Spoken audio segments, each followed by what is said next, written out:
Welcome to Chitra's cooking feast. இன்றைக்கி வீடியோவில் healthy and டேஸ்டியான ஒரு பிரேக்ஃபாஸ்ட் ரெசிபி தான் நம்ம எப்படி செய்கிறதுன்னு பார்க்க போகிறோம். முளைக்கட்டிய பச்சை பயிறு தோசை. இந்த ரெசிபியை பார்க்குறதுக்கு முன்னாடி இது வரைக்கும் நம்ம சித்ராஸ் குக்கிங் ஃபீஸ்ட் சேனலை சப்ஸ்கிரைப் பண்ணாமல் இருந்தீங்கன்னா சப்ஸ்கிரைப் பண்ணிக்கோங்க ஃப்ரெண்ட்ஸ். இப்போ வாங்க கிறிஸ்பி அண்ட் டேஸ்டியான தோசை எப்படி செய்கிறதுன்னு நம்ம வீடியோக்குள்ளே போய் பார்க்கலாம். பச்சை பயிறு தோசை செய்கிறதுக்கு ஒரு கப்பு மெஷர்மெண்ட் எடுத்திருக்கேன். எல்லாமே ஒரே அளவாக எடுத்திருக்கேன். நீங்கள் டம்ளரில் கூட மெஷர் பண்ணிக்கலாம். பிகினர்ஸுக்கு கொஞ்சம் ஈஸியாக இருக்கும்னு இந்த மாதிரி நான் ஒரு கப்பில் எடுத்திருக்கேன். பச்சை பயிரில் பார்த்திங்கன்னா நிறைய நியூட்ரியன்ட்ஸ் இருக்குது. அதுவும் நமக்கு முளைக்கட்டி வச்சு நம்ம அதை யூஸ் பண்ணும்போது இன்னும் நமக்கு டபுள் மடங்கு பெனிஃபிட்ஸ் இருக்குது. இப்போது ஒரு பாத்திரம் எடுத்துக்கிட்டேன். இதில் ஒரு கப் அளவுக்கு ரேஷன் பச்சரிசி சேர்த்துக்கலாம். பச்சரிசிக்கு பதிலாக நீங்கள் இட்லி அரிசி கூட யூஸ் பண்ணிக்கலாங்க. பச்சரிசி நம்ம இந்த அளவுக்கு எடுக்கும்போது நமக்கு இட்லியுமே பார்த்திங்கன்னா ரொம்பவே சாஃப்டாக நல்லா வரும். ஆனால் நான் இன்றைக்கி உங்களுக்கு தோசை தான் செய்து காட்ட போகிறேன். அதே கப்பில் அரை கப் அளவுக்கு உருட்டு உளுந்து எடுத்துருக்கேன். நீங்கள் கருப்பு உளுந்து கூட சேர்த்துக்கலாம்.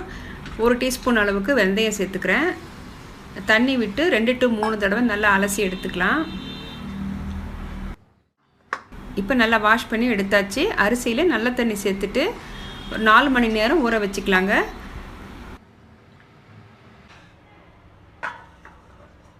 பச்சை பயிறு நம்ம ஊற வைக்க வேண்டாம், ஏற்கனவே ஊறி இருக்கிறதால நம்ம கடைசியாக அரைச்சிக்கலாம். இப்போ 4 மணி நேரம் ஆயிருக்குங்க. இப்போ அரைச்சி எடுத்துக்கலாம். இப்போ ஒரு மிக்ஸி ஜார் எடுத்துக்கிட்டேன். இதில் நம்ம முளைக்கட்டி வச்சுருந்த பச்சை பயிறு சேர்த்துக்கலாங்க. சேர்த்துட்டு தண்ணி விட்டு கொஞ்சம் நைஸாக அரைச்சி எடுத்துக்கலாம். இந்த அளவுக்கு அரைச்சி எடுத்துக்கோங்க. அரைச்சதை இப்போ ஒரு பாத்திரத்தில் சேர்த்துக்கிறேன்.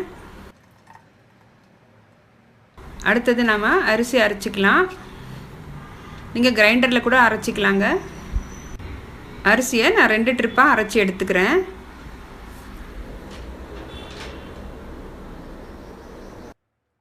இப்போ அரிசி எல்லாமே அரைச்சி எடுத்தாச்சு. நல்லா கை வச்சு 1 நிமிஷத்துக்கு நல்லா கலந்துக்கலாம். அப்போ தான் நமக்கு நல்லா பொங்கி வரும்.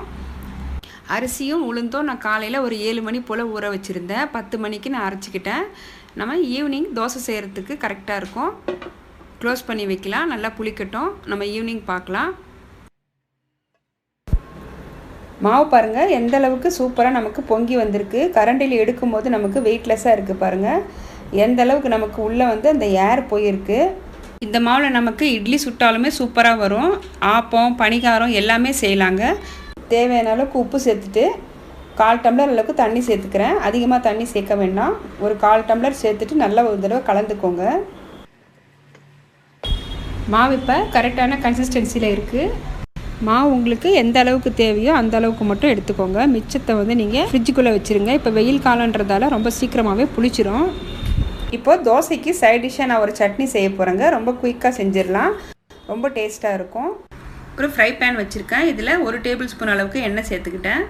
ஒரு மீடியம் சைஸ் ஒரு பெரிய வெங்காயம் எடுத்திருக்கேன். 5 பல்லு பூண்டு, ஒரு 2 காஞ்ச மிளகாய் எடுத்திருக்கேன். ஒரு சின்ன துண்டு இஞ்சி, கருவேப்பிலை சேர்த்துக்கலாம். நல்லா ஒரு 2 நிமிஷத்துக்கு வதக்கிக்கோங்க. வெங்காயம் கொஞ்சம் வதங்கினதும் நம்ம இதில் 2 டேபிள் ஸ்பூன் அளவுக்கு வறுத்த வேர்க்கடலை சேர்த்துக்கிறேன். நான் தோலோடவே சேர்த்துக்கிறேன். 3 டேபிள் ஸ்பூன் அளவுக்கு உடச்ச கடலை சேர்த்துக்கலாம். ஒரு சின்ன துண்டு புளி சேர்த்துக்கிறேன். இந்த சட்னிக்கு தேவையான அளவுக்கு நம்ம உப்பு சேர்த்துக்கலாம்.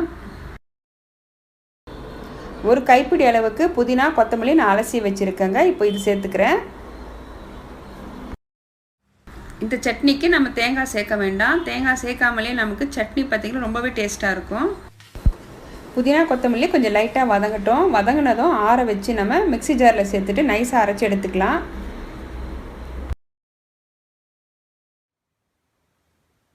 சட்னி இப்போ அரைச்சி எடுத்தாச்சு. அரைச்சதை ஒரு பவுலில் சேர்த்துக்கலாம். இதுக்கு ஒரு தாளிப்பும் ஒன்று கொடுத்துடலாம். சட்னி இப்போ நமக்கு ரெடி ஆயிடுச்சுங்க. இப்போ தோசை ஊற்ற ஆரம்பிச்சிடலாம்.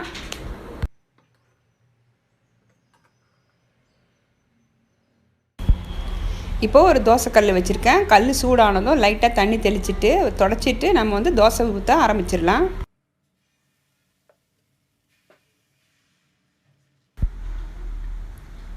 மாவு 2 கரண்டி சேர்த்துட்டு நல்லா தோசையை பெருசாகவே நான் தேய்ச்சிக்கிறேன்.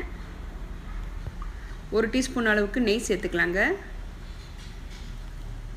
எப்பவும் ஒரே மாதிரியான தோசை செய்யாமல் இது போல் நீங்கள் பச்சை பயிறு, அதுவும் முளைக்கட்டிய பச்சை பயிறு வச்சு நீங்கள் செஞ்சு பாருங்கள். டேஸ்ட்டும் நல்லாயிருக்கும், உடம்புக்கு ரொம்பவே ஹெல்த்தி.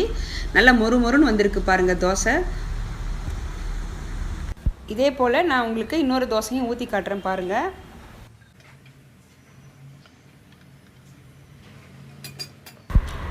அடுத்தது நாம் பொடி தோசை செய்யலாங்க. மாவு சேர்த்துட்டு குட்டி குட்டியாக வெங்காயம் ஒன்று கட் பண்ணி வச்சுருக்கேன். இப்போ இது சேர்த்துக்கிறேன். வெங்காயம் சேர்த்துட்டு நம்ம வீட்டில் அரைச்ச இட்லி பொடி சேர்த்துக்கலாங்க.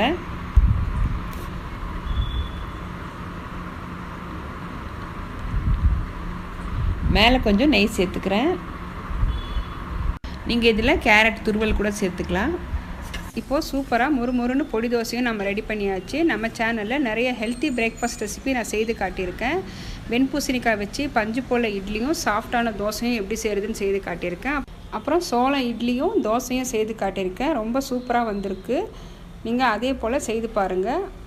இந்த வீடியோ உங்களுக்கு பிடிச்சிருந்ததுன்னா வீடியோவுக்கு லைக் பண்ணுங்கள், ஷேர் பண்ணுங்கள், கமெண்ட் பண்ணுங்கள். நம்ம சித்ராஸ் குக்கிங் ஃபிஷ் சேனலுக்கு ஃபஸ்ட் டைம் வரீங்கன்னா சேனலுக்கு சப்ஸ்கிரைப் பண்ணி சப்போர்ட் பண்ணுங்கள்.